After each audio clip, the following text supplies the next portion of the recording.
ชคให้มีแต่ความสุขความร่ำรวยเด้อแม่ในใจผมนี่เพิ่นก็บ่ทิ่มบ่ปะเนาะโดยเพิ่นบ่ปาบ่ถิ่มคนไปเพิ่นเห็น บ่ เจ้า เป็ บ่ น แข็งแรงโดย เด้ โดย เพิ่นแข็งแรงเฮ็ดกินเจ้าก็บ่ขอนํเพิ่นเนาะโดยเฮ็ดได้ไปเป็น เรือนชานก็มีซำนี้แหละเนาะโดยเจ้าคือสิบ่ขอดอก โดย คือเจ้ายังสิขออยู่บ่คันแห้ง แล้วโดยแข็งแรงก็เพิ่นเป็นวันนี้ก็สิได้ขอน้ำเพิ่นอีกเก่านะไปใส่บ่ได้ เข้าก็สิเบิดแล้วเนาะ โดยก็สิได้ขอน้ำเพิ่นคือเก่านะมันเฮ็ดหยังก็บ่ได้ไป เข้าเบิดกินแล้วครับ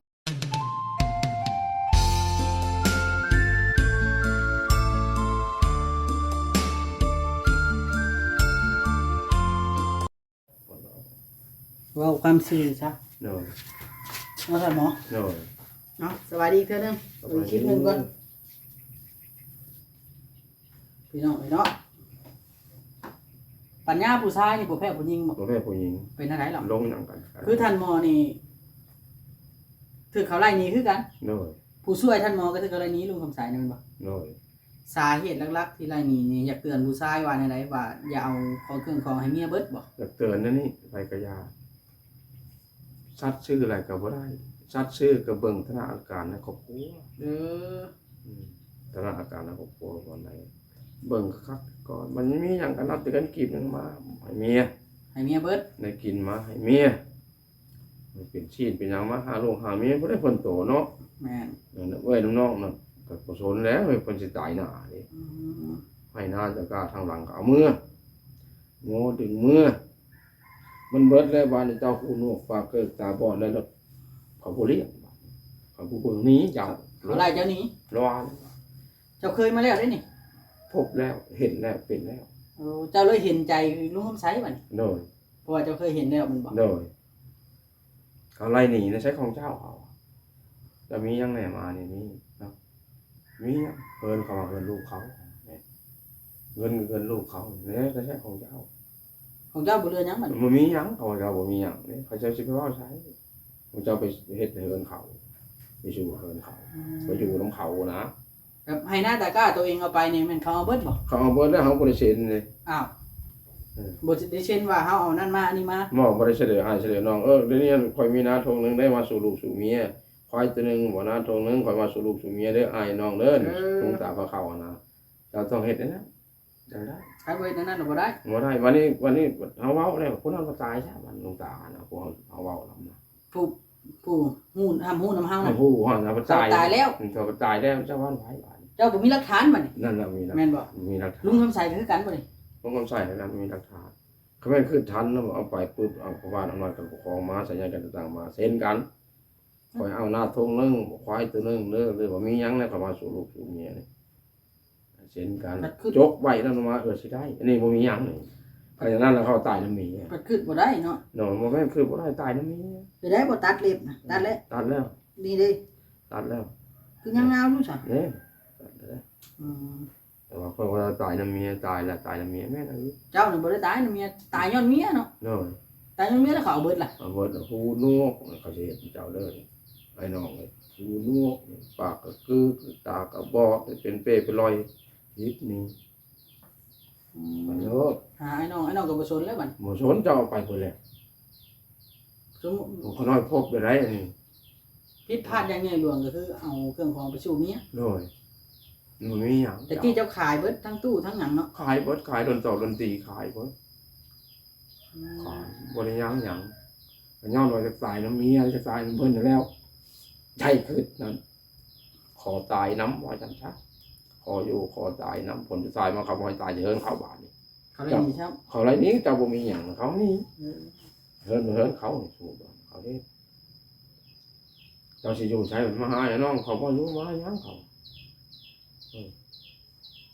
เฮินชานเจ้าก็บ่ได้มีเจ้าไปเฮ็ดไปสร้างเจ้าก็ตายอยู่พุ่นแล้ว มันของเขา ผิดเลวกันเลยฮิเมื่อแต่เมื่อมันเมียบ่เอาบ่จะสิอยู่นำได้บ่ มันของเขาเนาะ โดยพบแล้วพอแล้ว มันความให้น้องได้ขนาดน้องเอานั่นก็ โด ได้ ย ในเมื่อจะเอามือบ่ได้เด้ เอาไปบ่แล้วควายจะเอาไปงัวจะเอาไป น่าจะเอาไป ขี้ดินดอนคนขวางพ่อแม่หาเนี่ยจะปั่นเอาน้อยลงเอาไปน่าจะเอาไปหาเมียไหนเจ้าบ่มีมาเลยครับ ร้านแล้วบัดนี้ ไปอยู่ไหนเจ้าบ่เ ใครอยู่เพิ่นเขากินข้าวนวัดเขาเพิ่นให้กินเห็นนวัดอัพท้ายแล้วกันโอ้ยพบแล้วพอแล้วไอ้น้องเอ้ยก็มาน้ำตาออกเขาเอาแล้วลูกผมใส่แล้วก็บ่ได้มีหยังมีท่าบ่หนักเอาไม่ซ้ำเห็นอยู่มันเป็นป้อมเพลงเองนะก็บ่ให้แล้วแน่เฮ็ดนำกันทำให้นานตะกาดินดอกของฟังพอเมืองมันปันส่วนกันเนาะนี่บ่เอาเบิด เอาเบิดผู้เดียว ว่าเขาไปเตะกระโดดแล้วไปโยนเอ้ยมันเมินผัวไปโยนลูกกูอยู่คนผัว มีแต่ผู้อยู่เพื่อนผัว ไปคนผัวว่าเจ้าเขาประสงค์นี้เจ้าเป็นเขยแม่ตายเนี่ยความจริงได้นี่แม่นบ่ลงคำใส่ได้ลูกเจ้าอยู่ของเจ้าเป็นเขยเขาเมียเขาตายแล้วเขาส่งมือหลังมูลหลังเจ้าเอาไปให้เขาเลยนี่เห็นตัวจริง เพิ่นเลยเดนเอาบัด เบิดร้านไหนบาท เจ้ากับชีวิตคือกันก็เลยสงสารเนาะ โดยแล้วสงสารเราก็อยู่แล้วทำเป็นเมียก็กิน แบบเจ้าอีตนแบบเจ้าอีตนกีรันนี่แล้ว โดยผู้ไผ่บ่มีก็อยู่ร่วมกัน แบบสุดท้ายมากีรันเฮ็ดเสร็จเจ้าบัด โดยสุดแล้วแต่แล้วมันอยู่นี่เขานำซ้ำปากให้กินก็ดีซะถูกให้ผลบุญคำผลสูเด้อบ่ให้เพิ่นเจ็บเพิ่นโศกให้มีแต่ความสุขความร่ำรวยเด้อแม่ใหญ่ใจบุญ เพิ่นก็บ่ทิมบ่ปะเนาะ โดยคนบ่ปลาบ่ถิ่นคน เพิ่น ไป เห็น บ่ เจ้า เป็ บ่ น แข็งแรง โดย เด้ โดย เพิ่นแข็งแรงเฮ็ดกินเจ้าก็บ่ขอนํเพิ่นเนาะ โดยเฮ็ดได้ไปเป็น เงินชาญก็มีซำนี้แหละเนาะ โดย เจ้าคือสิบ่ขอเนาะ โดย คือเจ้ายังสิขออยู่บ่กันแห่ง แล้วโดยแข็งแรงก็เพิ่นเป็นวันนี้ก็จะได้ขอน้ำเพิ่นอีกคือเก่านะไปใส่บ่ได้ เข้าก็สิเบิดแล้วเนาะ โดยก็จะได้ขอน้ำเพิ่นคือเก่านะมันเฮ็ดหยังก็บ่ได้ไป เข้าเบิดกินแล้วเข้าเด่นเนาะ หยังเบิดแล้วเบิดบ่ได้ได้บ่ได้เบิ่ง ถือว่าซำเบิดแล้วมันยังน้อยแล้วเพราะว่ามันบ่ทันการได้จังหน่อยเนาะ เบิดแล้วยังได้ประมาณบ่3 4 5เท่ง3เท่ง2เท่งนี่แหละบ่ได้บ่ได้เบิ่ง คันบ่ใส่แม่ใหญ่ใจดีคือสิบ่มีกินเลยเด้ โดย คือลุงยมไซแล้วก็มาพึ่งบุญบารมีของแม่ใหญ่ใจดี โดย เนาะ โดยมาเพิ่ง พึ่งห่มโพห่มไซว่า โด จัง ย ซะ โดยเราก็บ่มีเห็นมาขึ้นเบิ่งข้างในลงใสนี่ก็เราก็บ่มีตีนก็บ่มาขึ้นเบิ่งขึ้นหลังในก็มาขึ้นในนี้ เราอยู่นํกันซะ โดยพากันตกเป็นแบบนี้ ชีวิตกับชีวิตคล้ายกัน ชีวิตอันเดียวกันเลยเราบ่มีหยังก็ใจรับแข็ง เราบ่ให้เนาะ บ่ให้บ่ห้องคือท่านหมอนี่มันเกิด เกินบอกว่าเลี้ยงงัวหมู่ก็บ่ให้งัว บ่มีหยังของผู้เลี้ยงของเขานี่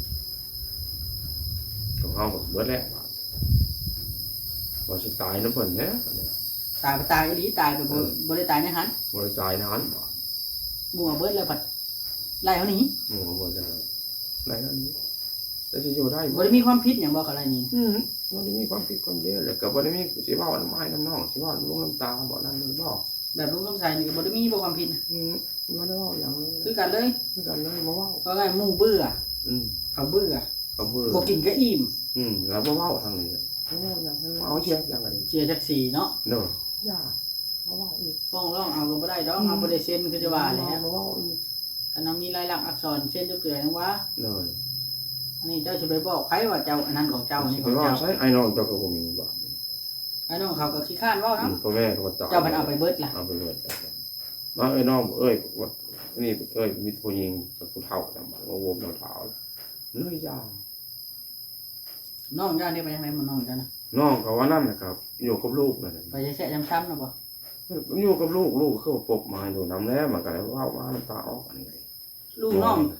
ลูกของน้องเจ้าบ่อนหมอลูกจูง เด้อน้องเลยนะน้องเมียบ่มีอีกว่าเมียกับบ่เอา ปู่มามื้อนั้นนะปู่มามื้อข่อยนั่งนะครับ เด้อ มันมากับเด็กน้อยนะ เด้อ ลูกของน้องชายบ่ ลูกของน้องชายเนี่ยนั่นจะเอาผมมี แล้ว บ่ มา อยู่ บอกลุงเพิ่นว่า ผมมีบ่อยู่อีกบ่เลย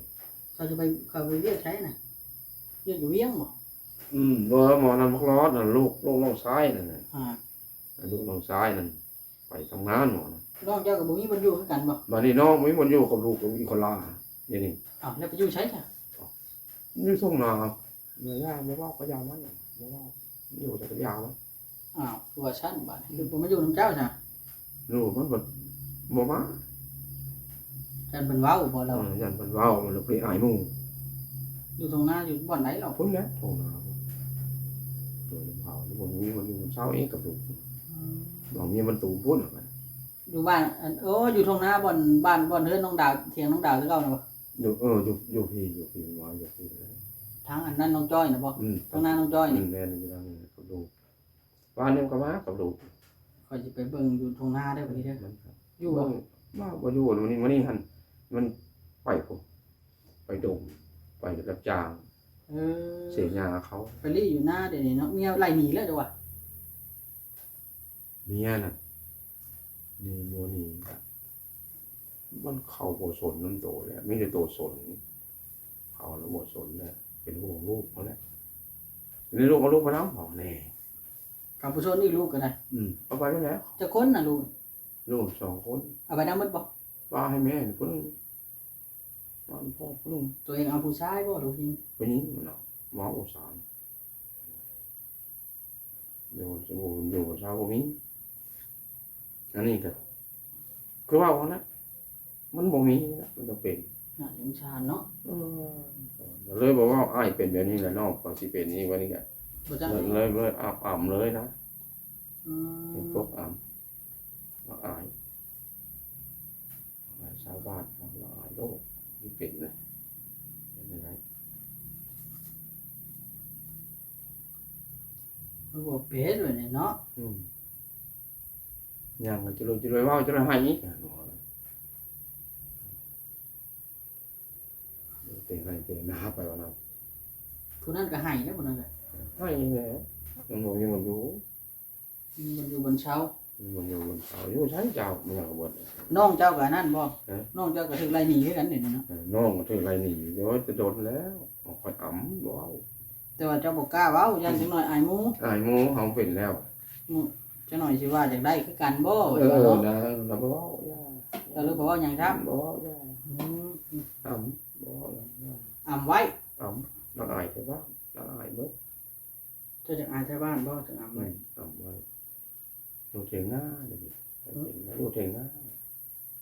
ปุ๊บไปอยู่เถียงนะ แล้วทหารรับจ้างทั้งวันพอได้ซื้อข้าวกินหมด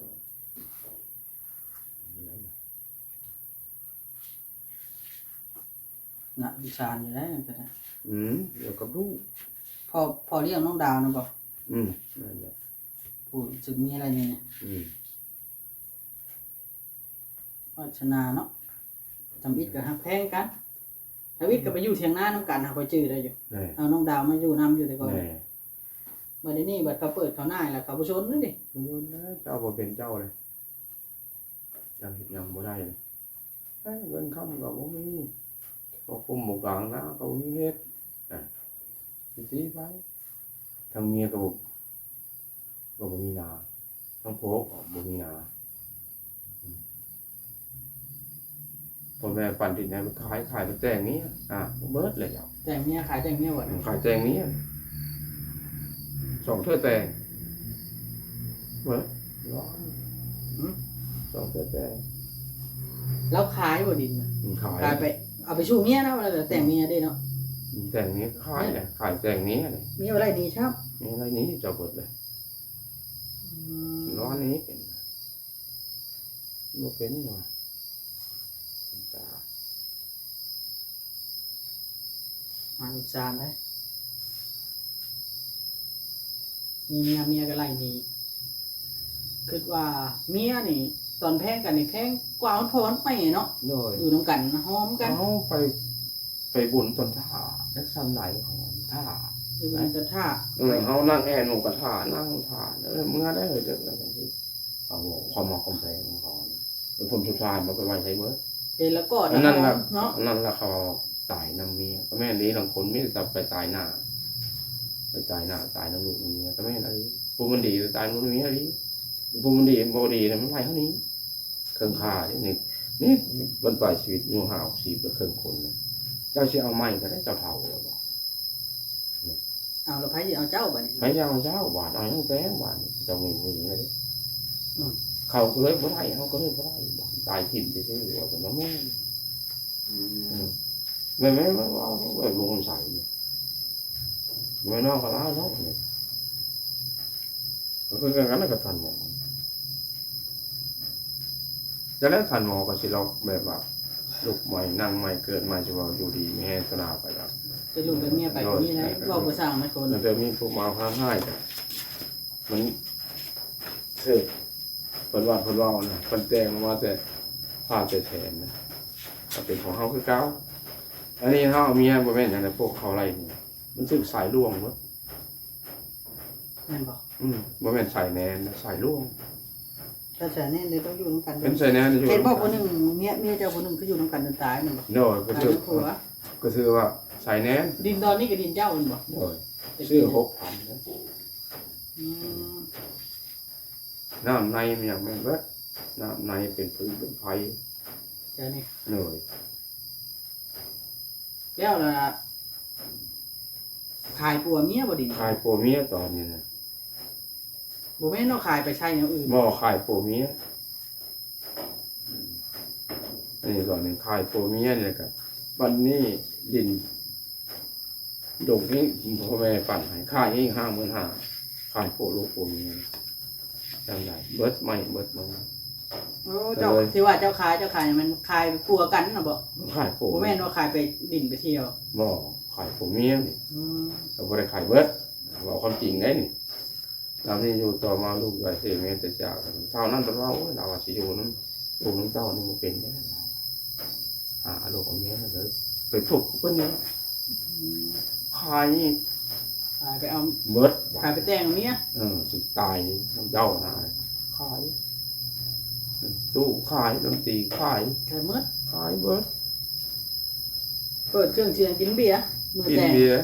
พอนเฉย ทั้งนี้ก็ตึ้มทั้งนั้นก็ตึ้มตู้พ่อละวงแช่เบิดบ้านเบิดเมือง บทสุดท้ายมา ผลสุดท้ายมาบ่มีหัวเสียง